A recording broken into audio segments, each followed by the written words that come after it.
Mungkin tanpa sadar, ada satu kebiasaan kecil yang selama ini terlihat biasa saja, tapi diam-diam mengubah cara kita melihat uang, cara kita mengambil keputusan, bahkan cara hidup kita berjalan tanpa kita sadari. Kebiasaan ini tidak terlihat berbahaya, tidak terasa salah, justru itu yang membuatnya sulit dikenali.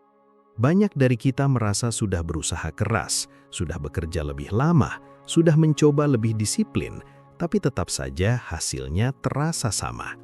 Seperti ada sesuatu yang tidak bergerak, seperti hidup berjalan di tempat yang sama. Kalau dipikir-pikir, mungkin kamu juga pernah ada di fase seperti itu, berusaha tapi tidak kemana-mana. Kalau kamu merasa topik seperti ini dekat dengan kehidupan kamu boleh subscribe. Di sini kita tidak mencari jalan cepat, tapi kita belajar pelan-pelan, memahami sesuatu yang sering terlewat, dan mencoba melihat hidup dari sudut yang berbeda. Karena seringkali perubahan besar tidak datang dari hal besar, tapi dari hal kecil yang selama ini kita anggap tidak penting. Banyak orang berpikir bahwa masalah utama mereka adalah kurangnya uang, tapi kalau kita jujur sedikit saja, sebenarnya bukan hanya itu. Ada sesuatu yang lebih dalam, ada pola yang terus berulang, cara berpikir yang sama, cara merespons keadaan yang sama, dan tanpa sadar, kita terus menciptakan hasil yang sama. Ini bukan tentang seberapa keras kamu bekerja, tapi tentang bagaimana pikiranmu bekerja saat kamu menghadapi kenyataan. Saya pernah melihat seseorang yang bekerja sangat keras, bangun pagi, pulang malam, tidak pernah malas. Tapi setiap akhir bulan, dia selalu merasa kekurangan, selalu ada rasa tidak cukup. Dan yang menarik, bukan karena penghasilannya kecil, tapi karena cara dia melihat uang selalu dimulai dari kekurangan. Setiap kali menerima uang, yang dia lihat bukan apa yang bisa dia lakukan, tapi apa yang akan habis. Bukan kemungkinan, tapi kekhawatiran. Dan disinilah sesuatu mulai terasa berbeda. Karena tanpa sadar, fokus kita menentukan arah hidup kita. Apa yang terus kita pikirkan perlahan membentuk keputusan kita. Dan keputusan-keputusan kecil itu yang akhirnya membentuk hasil besar dalam hidup kita. Ini bukan sesuatu yang langsung terlihat, tapi efeknya nyata. Menariknya, hal seperti ini sebenarnya sudah pernah dibahas sejak lama oleh Napoleon Hill.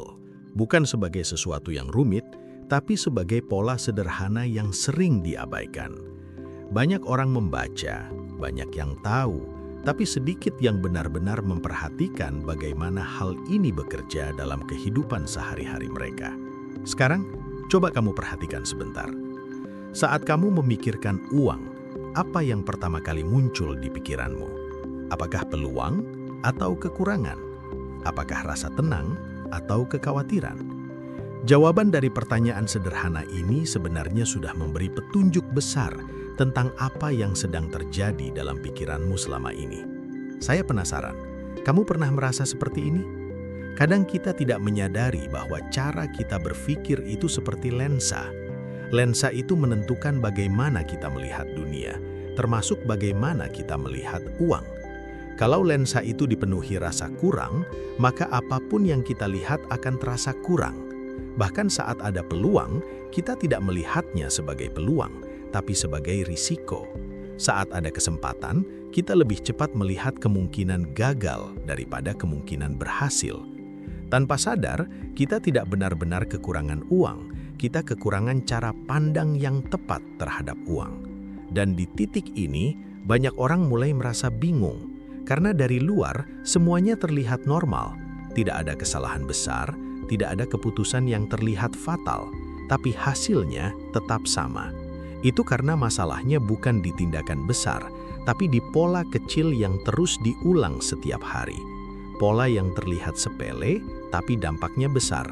Seperti kebiasaan selalu memikirkan apa yang belum dimiliki daripada melihat apa yang sudah ada. Kebiasaan ini pelan-pelan membentuk rasa tidak cukup, dan rasa itu memengaruhi setiap keputusan yang kita ambil. Kalau dipikir-pikir, ini masuk akal. Saat pikiran kita dipenuhi kekurangan, kita cenderung bermain aman. Kita menahan diri, kita ragu, kita tidak berani mengambil langkah yang sebenarnya bisa mengubah keadaan. Bukan karena kita tidak mampu, tapi karena kita tidak melihat kemungkinan itu sebagai sesuatu yang nyata. Pikiran kita sudah lebih dulu menutup pintu sebelum kita mencoba membukanya. Disinilah banyak orang tidak sadar bahwa mereka sebenarnya sedang menghambat diri sendiri. Bukan karena malas, bukan karena tidak disiplin, tapi karena fokus mereka terus tertuju pada hal yang salah. Dan yang lebih menarik, ini sering terjadi pada orang yang justru paling ingin berubah. Mereka berusaha lebih keras, tapi tanpa mengubah arah pikirannya, hasilnya tetap tidak jauh berbeda. Coba kamu perhatikan lagi. Mungkin ada momen di mana kamu menerima uang, tapi bukannya merasa lega, kamu langsung memikirkan semua hal yang harus dibayar. Atau mungkin saat ada peluang, kamu langsung memikirkan apa yang bisa salah. Ini bukan kesalahan besar, tapi kebiasaan kecil seperti ini, kalau terus diulang, bisa membentuk cara hidup secara keseluruhan. Kalau kamu pernah merasakan hal ini, kamu tidak sendirian. Banyak dari kita ada di fase yang sama. Dan seringkali kita tidak pernah benar-benar berhenti untuk melihat apa yang sebenarnya terjadi di dalam pikiran kita. Kita terlalu fokus memperbaiki luar, tanpa menyadari bahwa yang perlu diperhatikan justru yang ada di dalam. Saya ingin tahu, saat kamu mendengar ini, apakah ada bagian yang terasa familiar? Kalau kita masuk sedikit lebih dalam, kebiasaan ini sebenarnya tidak muncul begitu saja. Ia terbentuk dari pengalaman, dari lingkungan, dari hal-hal yang kita dengar sejak lama, bahkan dari cara orang-orang di sekitar kita berbicara tentang uang. Tanpa sadar, kita menyerap semuanya. Kita belajar bahwa uang itu sulit, bahwa harus selalu berhati-hati, bahwa kalau tidak dijaga, uang akan cepat habis. Tidak ada yang salah dengan kehati-hatian, tapi ketika itu menjadi satu-satunya cara kita melihat uang, disitulah masalah mulai muncul. Pelan-pelan, pikiran kita mulai menganggap kekurangan sebagai sesuatu yang normal. Kita terbiasa melihat apa yang belum ada, bukan apa yang bisa dibangun. Dan karena ini terjadi terus-menerus, akhirnya menjadi otomatis.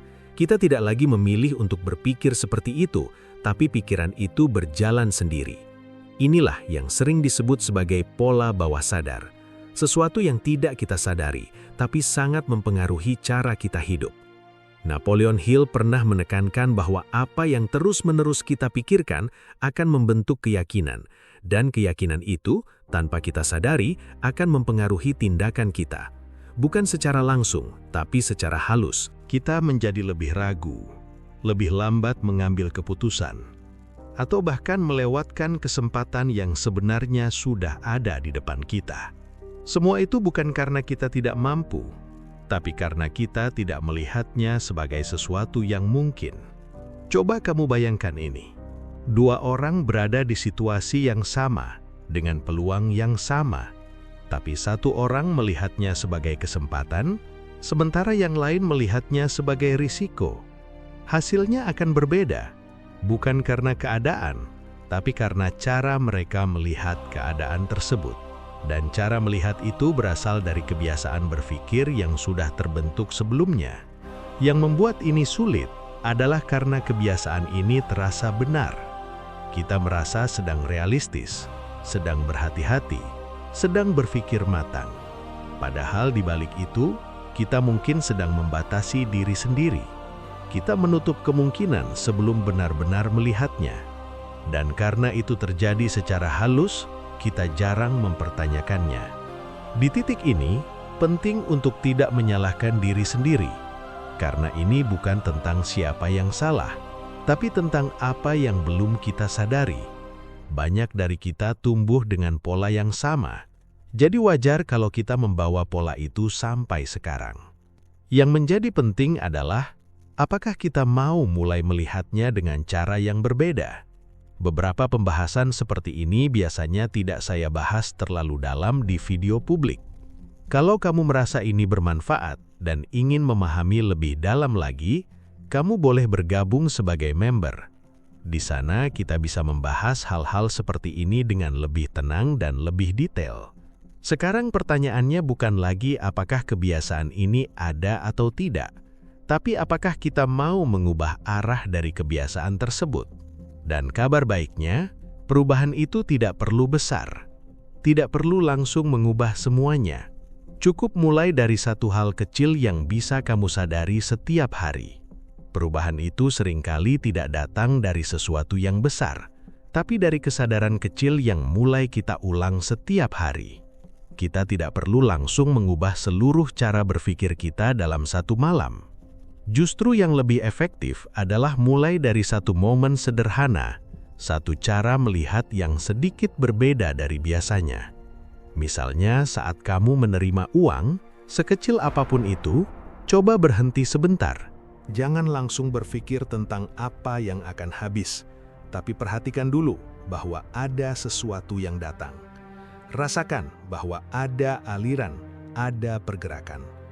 Ini terlihat sederhana, tapi disinilah titik awalnya.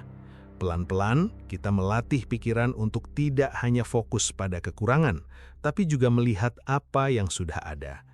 Bukan untuk mengabaikan realitas, tapi untuk menyeimbangkan cara pandang. Karena saat pikiran kita lebih seimbang, keputusan kita juga akan berubah. Kita mulai melihat peluang yang sebelumnya tidak terlihat. Kita lebih tenang dalam mengambil langkah, dan tanpa sadar, arah hidup kita mulai bergeser. Coba kamu perhatikan dalam beberapa hari ke depan. Bukan perubahan besar, tapi perubahan kecil dalam cara kamu merespon sesuatu. Saat ada pengeluaran, perhatikan apakah pikiranmu langsung tegang. Saat ada kesempatan, perhatikan apakah kamu langsung ragu. Dari situ, kamu mulai mengenali pola yang selama ini berjalan otomatis. Dan saat kamu mulai menyadarinya, disitulah kamu punya pilihan. Pilihan untuk tetap mengikuti pola lama atau mulai mengarahkannya ke arah yang berbeda. Tidak perlu terburu-buru, tidak perlu memaksa diri untuk selalu positif. Yang penting adalah kesadaran. Karena tanpa kesadaran, kita hanya mengulang hal yang sama. Tapi dengan kesadaran, kita mulai membuka ruang untuk sesuatu yang baru. Dan seringkali perubahan besar dalam hidup dimulai dari ruang kecil seperti ini. Kalau dipikir-pikir, mungkin selama ini bukan hidup yang tidak bergerak, tapi kita yang melihatnya dari sudut yang sama terus-menerus. Dan saat sudut itu berubah, bahkan sedikit saja, kita mulai melihat hal-hal yang sebelumnya tidak terlihat. Mungkin peluang yang selama ini ada, tapi terlewat. Mungkin cara baru untuk mengambil keputusan. Atau mungkin rasa tenang yang tidak kita rasakan sebelumnya. Kalau video ini menemani kamu hari ini, kamu bisa bantu channel ini dengan subscribe, supaya kita bisa terus belajar bersama. Dan kalau ada bagian dari pembahasan ini yang terasa dekat dengan pengalaman kamu boleh share di komentar. Kadang dari cerita sederhana, kita bisa belajar lebih banyak dari yang kita kira. Dan kalau kamu merasa ada seseorang yang sedang berada di fase yang sama seperti kamu, mungkin kamu bisa share video ini ke mereka. Siapa tahu, ini bisa jadi satu sudut pandang baru yang mereka butuhkan. Pada akhirnya, bukan tentang seberapa banyak yang kita miliki hari ini, tapi tentang bagaimana kita melihat dan mengelola apa yang ada. Karena dari situlah arah ke depan mulai terbentuk.